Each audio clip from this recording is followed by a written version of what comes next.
এই যে নসিহতগুলো করছি, যারা আনম্যারিড, তোমার জন্য এগুলো শোনার চেয়ে বেশি দামি। এই ডিসিশনটা এত এত গুরুত্বপূর্ণ যে জীবনে যদি এটাতে ভুল করে ফেলেন কখনো, সারাটা জীবন আপনাকে এই বোঝাটা দিতে হবে যে আমরা এখন কি কি কাজ করলে কিভাবে স্টার্ট করব আর কিভাবে আমরা এটাকে সলভ করতে পারি।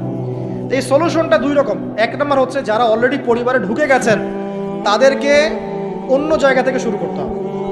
মানে যারা অলরেডি পরিবারে ঢুকে গেছেন আপনাদেরকে তওবা করে ফিরে এসে আবার শুরু করতে হবে। আর যারা পরিবারে এখনও ঢোকেন নাই, আপনারা এখনও সৌভাগ্যবান। এখন থেকে যদি আপনারা এই নসিহতগুলো মেনে চলতে পারেন, ইনশাল্লাহ আপনার পরিবারটা 8-10টা পরিবারের মতো হবে না। ইনশাল্লাহ রিজিকের ব্যবস্থাটাকে করে নেন, তারপরে ওদিকে যান। আপনার আপন ভাই হিসেবে আমি কথাগুলো বলছি, মনে করেন। এরপরে আপনি যখন বিয়ে করবেন, বললাম তো, মেয়ের জাস্ট দিনদারিতা দেখবেন। হ্যাঁ, এর উপর যদি সৌন্দর্য থাকে আলহামদুলিল্লাহ, বংশ ভালো হয় আলহামদুলিল্লাহ, মেয়ের অর্থ সম্পদ আছে আলহামদুলিল্লাহ। যদি এগুলোর কোনোটাও না থাকে, দিনদারিতা থাকে, জাস্ট ওটাকে দেখেন, আর কিছু দেখার দরকার নেই, কিছু দেখার দরকার নেই। এরপরে আরেকটা কথা বলতে ভুলে গেছি যে আপনি এই লেভেলে যাওয়ার আগে নিজেও পবিত্র থাকার চেষ্টা করেন। আপনি নিজে জেনায় যায় না, নিজে পর্নে যায় না, নিজে হারাম অ্যাফেয়ার্সে যায় না। যদি আপনি যান তাহলে আল্লাহ পাক কিন্তু আপনাকে পবিত্র স্ত্রী নাও দিতে পারেন। এটাই আল্লাহ পাকের নীতি যে একজন পবিত্র মানুষ পায়। ঠিক আছে, যে যেমন আল্লাহ পাক তাকে তেমন মিলিয়ে দেন, এটা আল্লাহ পাকের একটা সুন্নাহ। এর ব্যতিক্রম হতে পারে, কিন্তু আপনি যদি পবিত্র না থাকেন আপনি পবিত্র স্ত্রী নাও পেতে পারেন। তা আপনি আগে নিজে পবিত্র থাকেন, তারপরে আপনি এখন মেয়ে দেখেন। আলহামদুলিল্লাহ, বললাম দিনদারিতা প্রাধান্য দেন।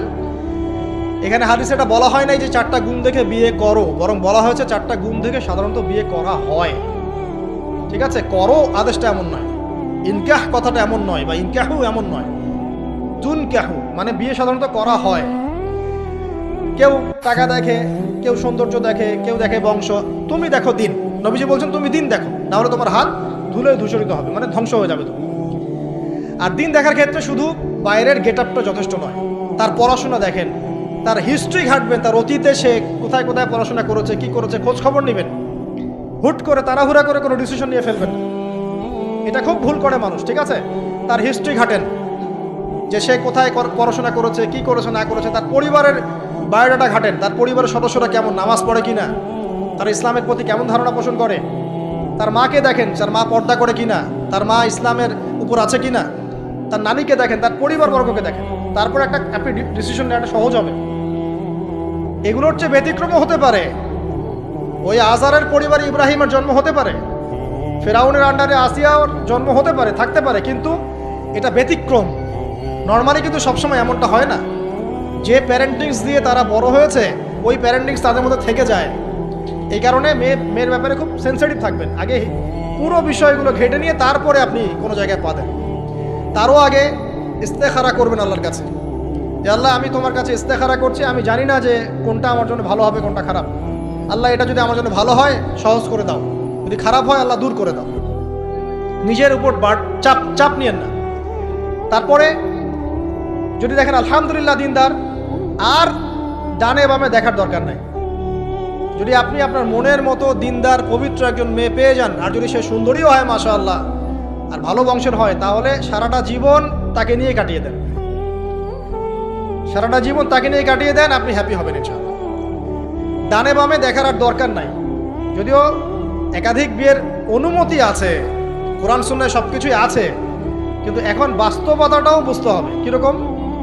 কোরআন সুন্নাহয় এমন অনেক কিছুই আছে যেটা বাস্তবে ইমপ্লিমেন্ট করাটা এতটাও সহজ না। যখন যারা করতে যায় তাদেরকে অনেক অনেক হ্যাসেল পোহাতে হয়, কারণ সমাজটা যেহেতু এমন না। কোরআন সুন্নাহয় আছে যদিও, কিন্তু সমাজটা এমন না। তখন ওই ব্যক্তি কোরআন সুন্নাহ মানতে গেলে দেখা যায় সমাজ থেকে ব্যাপক হ্যারাসমেন্টের শিকার হয়। যদিও এটা তার দোষ না, এটা আল্লাহ পাক তাকে হয় পরীক্ষা করছেন, অথবা এই ওসিলায় তার গুনাহ মাফ করবেন। কিন্তু নর্মালি যেটা চলছে, এখানে আপনি আপনার বেস্টটা নেন, যেটা অপশনাল সেদিকে যাওয়ার দরকার নেই। এটা আমার নসিহত। কারণ সবার ওই শক্তি সামর্থ্য থাকে না সব কিছু সুন্দর মতো টাইটলি হ্যান্ডেল করতে পারবে। আর বলা যত সহজ, করার ব্যাপারটা এতটাও সহজ নয়। সো আর এই তো জেনারেশনের মেয়ের তো দেখছেন, পান থেকে চুন খসলেই দেখবেন যে বিশাল তুলকালাম হয়ে যাচ্ছে। তো যদি আপনাকে আল্লাহ পাক আপনার পবিত্রতার কারণে, আপনার ঈমান আমলের কারণে খুশি হয়ে এমন একজন দিনদার, নেককার, পুণ্যবতী সুন্দরী সুশ্রী স্ত্রী দিয়ে দেন, আর ডানে বামে কখনো দেখবেন না, একদম তাকে নিয়ে পুরো লাইফটা কাটিয়ে দিবেন। ঠিক আছে? এরপরে দোয়া করবেন আল্লাহর কাছে, আল্লাহ এটার মধ্যে কল্যাণ বরকত দান করো। বিবাহের ক্ষেত্রে আপনি মোহরটাকে কম করবেন। আপনি মোহর মানে মেয়েদেরকে বলছি, মেয়ের বাবাদেরকে বলছি, সামর্থ্য অনুযায়ী করবেন, ছেলের সামর্থ্য অনুযায়ী করবেন, তার উপরে বোঝা চাপিয়ে দিবেন না। কিয়ামতের আলামতের হাদিসে আমি এটাও পড়েছি, শেষ জামানায় মোহর অনেক বেশি করা হবে, দেওয়া হবে কম। হয় না এমন? আর বাকি আছে আলামতের কিছু। তো ওই চিটারির মধ্যে নাই। আপনি বলছেন 1 লাখ, 1 লাখ আমি দিব নগদ, ব্যাস নগদ। বলছেন 5 লাখ দেওয়ার সামর্থ্য আছে আমার, 5 লাখ দিব, ওই যে নগদ শেষ, পরে মাফ নিয়ে নিব, এইসব বার্গেনিং আপনি নাই। আর এখনকার বিবাহগুলো দেখলে মনে হয় যে মেয়ের বাবা ছেলেকে বিক্রি করছে আর ছেলের বাবা মেয়ে কিনছে। সবচেয়ে বেশি মোহর দেখা যায় যে চিটাগাং এরিয়ার দিকে আর কি। এবং আপনি জানেন কি না, সবচেয়ে বেশি বিবাহ বিচ্ছেদ ওই জায়গায় বেশি। বাংলাদেশে বিবাহ বিচ্ছেদ দেখা যায় যে প্রতি 24 ঘন্টায় দেখা যায় 28টা 29টা বাংলাদেশে। হ্যাঁ, শুধু তাই না, আমি দেখলাম যে 10 লক্ষ মেয়ে অতিরিক্ত আছে পুরুষদের তুলনায় সমাজে ঘুরে বেড়াচ্ছে, স্বামী নাই। 10 লক্ষ মেয়ে। এবং এই ডিভোর্স দেওয়ার ক্ষেত্রে দেখা গেছে যে মেয়েদের প্রবণতা বেশি। 70% মেয়ে ডিভোর্স দিয়েছে, ছেলে দেয় নাই, 30% ছেলে। তাহলে মেয়েদের সাইকোলজি চিন্তা করেন। ও মনে করছে আমি তো এখন শিক্ষিত হয়ে গেছি, তোমাকে আমার দরকার নাই, আমি চাকরি করে খাবো। খুব বেশি শিক্ষিত দরকার নাই আপনার, দিনই শিক্ষা আছে কিনা ওটা দেখবেন। ফ্যামিলিস্ট মেয়েদেরকে নেওয়ার দরকার নাই, আপনি নেবেন ইসলামিক অনুশাসনে চলে এমন মেয়ে। এরপর যখন পরিবার স্টার্ট হবে, আল্লাহর কাছে বরকত চাবেন, বিয়েটা সহজ করে নেবেন। যে বিয়েতে খরচ যত কম, সে বিয়েতে আল্লাহর বরকত তত বেশি। হাদিস। ওলিমা হবে, মাশাআল্লাহ, আপনার বিবাহিত জীবন মোবারক হোক, দোয়া করি। এরপরে দেখবেন উভয়ের মাঝখানে আল্লাহ পাক আপনাদের মাঝখানে ভালোবাসা ঢালবেন ইনশাআল্লাহ। সূরা রুমের মধ্যে আল্লাহ পাক বলেছেন, ওয়াজআলা বাইনাকুম মাওয়াজ্জাতা ওয়া রাহমা। আমি আল্লাহ স্বামী স্ত্রীর মাঝখানে ভালোবাসার ভ্রাতৃত্ব ঢেলে দিয়েছি। এটা আল্লাহ পাকের একটা আয়াত, নিদর্শন। এই ঢেলে দেওয়া মানে কিন্তু আবার সেই ঢেলে দেওয়া নয়। কথা কি বুঝতে পারছেন? আচ্ছা, তারপরে আসেন, এবার আপনি পরিবার গঠন করেছেন। এখানে আমি কয়েকটা কথা বলি যে উভয়ের মাঝখানে খুব চূড়ান্ত লেভেলের ভালোবাসা এটাই যথেষ্ট নয় পরিবার সুখী হওয়ার জন্য। পরিবারের মধ্যে এখন থাকতে হবে সলাত। কি থাকতে হবে ভাই? সলাত। পরিবারে থাকতে হবে কোরআন, পরিবারে থাকবে সুন্নাহ, পরিবারে থাকবে ইসলামী অনুশাসন, পরিবারে থাকবে খাস পর্দা। আপনার বউকে মানুষ দেখেই নাই, এরকম পর্দা। আর কাপড় খোলা তো অনেক দূরের কথা। আমার এমন স্ত্রী আপনার স্ত্রীকে দেখেই নেই মানুষ। বাধ্য না হলে সে বাইরেই আসবে। বাধ্য হয়েছে, আসছে। মাহারাম আছে, মাহারাম সাথে আছে, এখন বাইরে আসছে। আপনার স্ত্রী ওই মানুষের বাসায় গিয়ে রাত কাটাবে না। এমনকি মানুষের বাসার টয়লেটে গিয়েও যেন সে কাপড় না চেঞ্জ করে। কারো বাসায় গিয়ে স্ত্রীকে রেখে দিয়ে আসবেন না, যে অপরিচিত কারো বাসায় স্ত্রীকে রেখে আপনি কোনো কাজে গেছেন, যাবেন না। এটা বলবেন আপনার কাছে মনে করেন একটা কোহিনূর হীরা আছে, মনে করেন যেটার মূল্য ধরেন যে লক্ষ কোটি ডলার। এটা আপনি কি যত্রতত্র ইউজ করবেন, নাকি আপনি খুব যত্ন করে আপনার ভিতরে রাখলে রাখবেন? কোনটা? ইসলাম এভাবে নারীকে সম্মানিত করেছে যে তারা আমাদের কাছে এত বেশি প্রেশিয়াস যে আমরা এভাবে যত্ন করে ওদেরকে ঢেকে রাখি। কথা কি বুঝতে পারছেন? আর তোমাদের কাছে মেয়েদের দাম নাই, তোমরা ল্যাংটা হয়ে ঘোরো, তোমাদের কে বাধা দিয়েছে? ঘুরছেও তো তাই। আর নগ্নতা বলতে আপনি কি মনে করছেন? খালি কি বিকিনি সংস্কৃতি নগ্নতা? নিসাউনকে আসিয়াতুন আরিয়াও তো নগ্নতা, যে নারী পোশাক পরেও নগ্ন হয়ে আছে, এটাও তো নগ্নতা। আর নবীজি বলেছেন যে আরবদের ধ্বংস, লা ইলাহা ইল্লাল্লাহ, আল্লাহ ছাড়া কোনো ইলাহ নাই। কি ভয়ঙ্কর আযাব আসছে। তার স্ত্রী জায়নাব বিনতে জাহাশ তিনি বলছেন, ইয়া রাসূলুল্লাহ আনুহলিক ওয়া ফিনা সলিহিন, আমাদের মধ্যে সলেহ সৎ মানুষ থাকা সত্ত্বেও কি আমরা ধ্বংস হয়ে যাব? নবীজি বলছেন, নাম, হ্যাঁ। ইযা কাসরাতুল খাবাস, যখন অশ্লীলতা, বেহায়াপনা, নগ্নতা ছড়িয়ে পড়বে, তখন ভালো মন্দ সব ধুয়ে ধ্বংস হয়ে যাবে। এই কারণে নিজে খুব ভালো আছি, ওরা খারাপ, ওদেরকে কিছু বলার দরকার নাই বলে ভালো হয়ে থাকার সুযোগ নাই। ওগুলো যত ছড়াবে, ভালো আলেম জালেম সব ধ্বংস হয়ে যাবে। আল্লাহ বোঝার তৌফিক দান করুন। এবার আপনি আপনার স্ত্রীর সাথে এভাবে হৃদ্যতা মহব্বতের সম্পর্ক রাখবেন আল্লাহর জন্যে। পরিবারের সবার পিছনে আপনি খরচ করবেন, তাদের হক দিবেন। কার জন্যে? পরিবার বর্গের কারো কাছে কিছু পাওয়ার আশায় না। এই ফিলোসফিটা বোঝেন। পরিবারের কারো কাছে থ্যাঙ্কস পাওয়ার আশায়ও না। আপনি আল্লাহর সন্তুষ্টির জন্য ওদের পিছনে খরচ করবেন, ওদেরকে ভালোবাসবেন, ওদের হক আদায় করবেন। কার জন্যে? আল্লাহর জন্য। এবং এর জন্য আপনি নেকি পাবেন ইনশাআল্লাহ। আর যদি আপনি তাদের কাছে কিছু আশা করতে যান, মনে মনে বেশি এক্সপেকটেশন রাখেন, তখন আপনি কি হবেন জানেন? আপনি পদে পদে কষ্ট পাবেন, পদে পদে কষ্ট পাবেন। দেখে নিয়ে শুধু আল্লাহর হয়ে যান, মানে আল্লাহই আপনার আপন। আল্লাহ ছাড়া আপনি কাউরে চেনেন না। আল্লাহ পাক বলেছেন এগুলো করতে, আমি করি। আল্লাহ পাক ভালোবাসা দিয়েছেন সন্তানের প্রতি, স্ত্রীর প্রতি, বাসি। কিন্তু এটা এত অধিক মাত্রায় নয় যে তার কারণে আল্লাহকে ছেড়ে দিব। স্ত্রী সন্তান যদি আল্লাহর পথে চলার ক্ষেত্রে বাধা দেয়, আল্লাহকে ছাড়তে পারবো না, প্রয়োজন ওদেরকে ছাড়তে পারবো, এরকম থাকবে বিষয়টা। ঠিক আছে?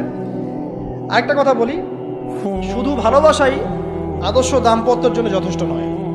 এখানে প্রয়োজন হচ্ছে একে অপরের প্রতি সম্মানবোধ থাকতে হবে, একে অপরের প্রতি বিশ্বাস থাকতে হবে। বিশ্বাস না থাকলে ওই পরিবারে শান্তি থাকে না। আপনি অনেক বড় আলেম, কিন্তু যদি আপনার স্ত্রী আপনাকে বিশ্বাস না করে, আপনি শান্তি পাবেন।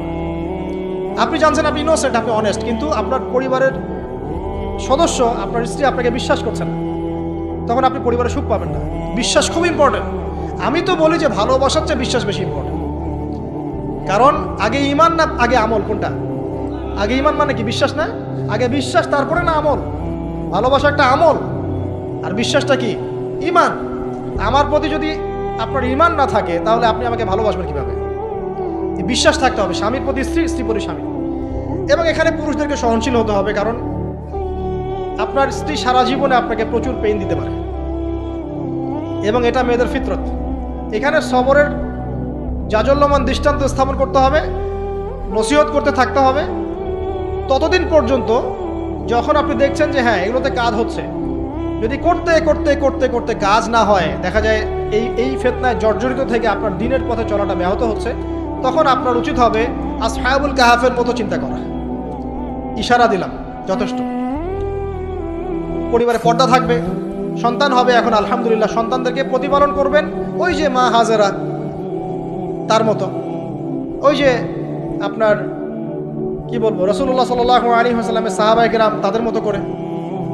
এমনকি আমাদের নবীজিকে তার চাচা, তার দাদারা যেভাবে লালন পালন করেছেন ভালোবাসা দিয়ে, হৃদ্যতা দিয়ে, এভাবে সন্তানকে ভালোবাসবেন, সন্তানের কথাগুলো শুনবেন, বাচ্চাদেরকে মূল্যায়ন করবেন। বাচ্চারা কি খাবার খাচ্ছে খুব ভালো করে খেয়াল রাখবেন। বাচ্চা নেওয়ার সময় বা বাচ্চা নেওয়ার চেষ্টা করার সময় দোয়া পড়বেন এবং সবসময় সেজদায় নামাজে দোয়া করবেন পরিবারের জন্য, বাচ্চাদের জন্য। আল্লাহ আমার পরিবারের উপর শান্তি দাও, বাচ্চাদেরকে ভালো মানুষ বানাও। রব্বানা হাব লানা মিন আজওয়াজিনা ওয়া যুররিয়াতিনা কুররাতা আয়ুন ওয়াজআলনা লিল মুত্তাকিনা ইমামা। এই দোয়া বেশি বেশি করবেন। রব্বি হাবলি মিনাস সালিহিন বেশি বেশি করবেন।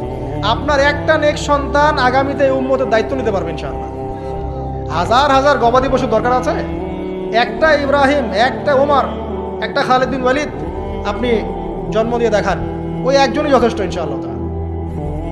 পারবেন না ইনশাআল্লাহ? সন্তানের কথা শুনতে হবে। প্যারেন্টিংস একটা বই আছে, বাজারে পাওয়া যায়, কিনে নেন। ওখানে প্যারেন্টিংসের অনেক টিপস আছে। সন্তান কি খাচ্ছে, কার সাথে মিশছে, কোন বন্ধুর সাথে খেলছে, আপনার কোন স্কুল কোন কলেজে পড়ছে, এগুলো খেয়াল রাখতে হবে।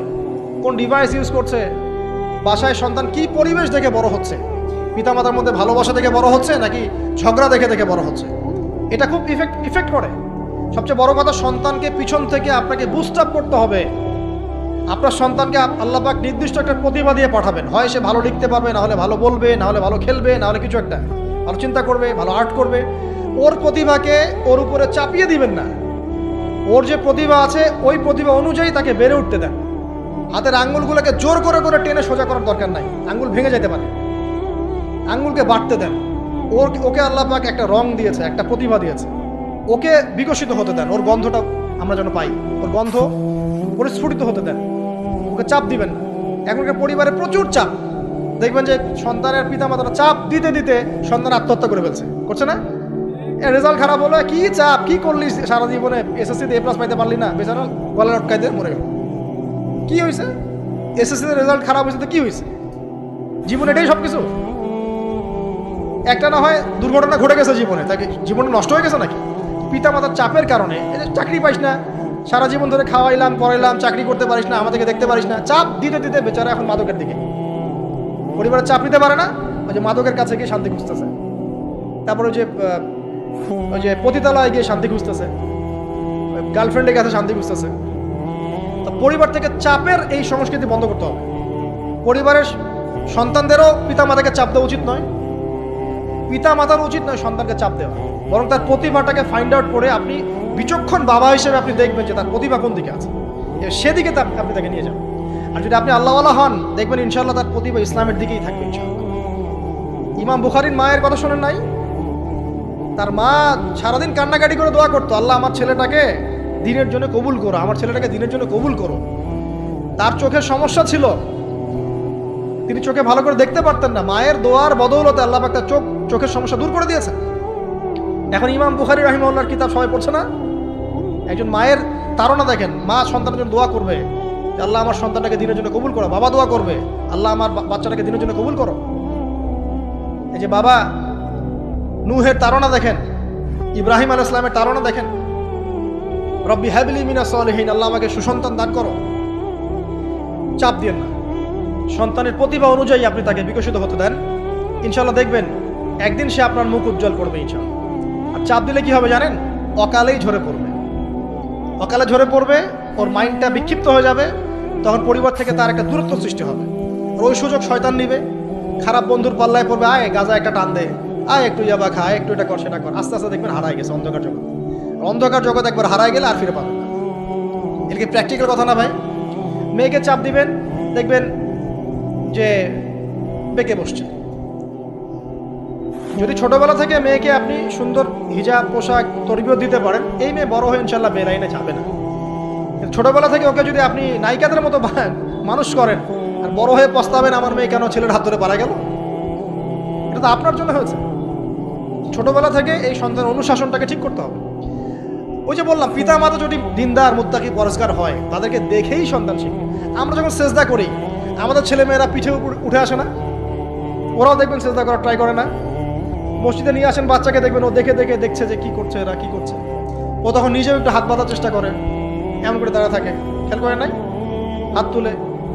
বাচ্চারা দেখে শিখবে, পরিবারে দেখে বাচ্চারা শিখবে যে পিতা মাতা কেমন, কিভাবে কথা বলে, পিতা কেমন করে মায়ের সাথে কথা বলছে, মা কেমন করে পিতার সাথে কথা বলছে, সে ওইভাবেই কথা বলবে। যে পরিবারে ওমরের মতো পিতা আছে, ওই পরিবার কি খারাপ হতে পারবে? যে পরিবারে হাজরা আলাইহিস সালামের মতো মা আছে, ওই পরিবার খারাপ হতে পারে? তো প্যারেন্টিংটা ঠিক করতে হবে। নৈতিক আদর্শের সাথে তাদেরকে ভালো খাবার দিবেন, খাবারের ব্যাপারে সচেতন থাকবেন, কার্বোহাইড্রেট পাচ্ছে কিনা, প্রোটিন ঠিক মতো পাচ্ছে কিনা, ভিটামিন পাচ্ছে কিনা, হ্যাঁ, ও পরিষ্কার পরিচ্ছন্ন থাকছে কিনা, পরিবারটা থাকবে নিট অ্যান্ড ক্লিন, চকচকা। এখানে যেন মানে আর বলে না যে পবিত্রতা ইমানের অর্ধেক, হাদিস আছে না? মানে পরিবারগুলো হবে নিট অ্যান্ড ক্লিন, ঝকঝকা, রুচিশীল। এখানে যেন নোংরা বিষয় না থাকে, নোংরা আবর্জনা, বাথরুম ঠিক নাই, এটা ঠিক নাই, এমন না, ঝকঝকা পরিবার। আপনার সামর্থ্য অনুযায়ী আপনি করবেন, কারণ পরিচ্ছন্ন না থাকলে বাচ্চা ক্ষেত্রে অসুস্থ হবে বেশি। অসুস্থ হলে পরে আপনার পেরেশানি, ওরা খাবে না ঠিক মতো, রুচি ঠিক মতো থাকবে না, বাড়টা ঠিক বাড়বে না ঠিক মতো। তো পরিচ্ছন্নতার সাথে সঠিক খাবার, সঠিক প্যারেন্টিং, ইসলামিক তরবিয়ত, এবং তার উপর চাপ প্রয়োগ না করে তাকে তার প্রতিভাটা বিকশিত হতে দেওয়া। চাপ প্রয়োগ না করার মানে এই নয় যে আপনি শাসনই করবেন না। পরিবারের উপর শাসন লাঠি থাকবে, কিন্তু ওটার যত্রতত্র প্রয়োগ করবেন না। যদি আপনি একদিন খুব বেশি পিটায় দেন, তারপর থেকে আপনার সন্তান আপনাকে ভয় পাবে না। কিন্তু আল্লাহ পাক কোরআনের জন্য বারবার একটা সাইকোলজি অ্যাপ্লাই করেছেন যে জাহান্নামের শাস্তি কিন্তু দিব, শাস্তি কিন্তু দিব, শাস্তি কিন্তু দিব। এই যে ভয়, আমরা কিন্তু ভয়েই জাহান্নাম থেকে দূরে আছি। তো এটা একটা সাইকোলজি।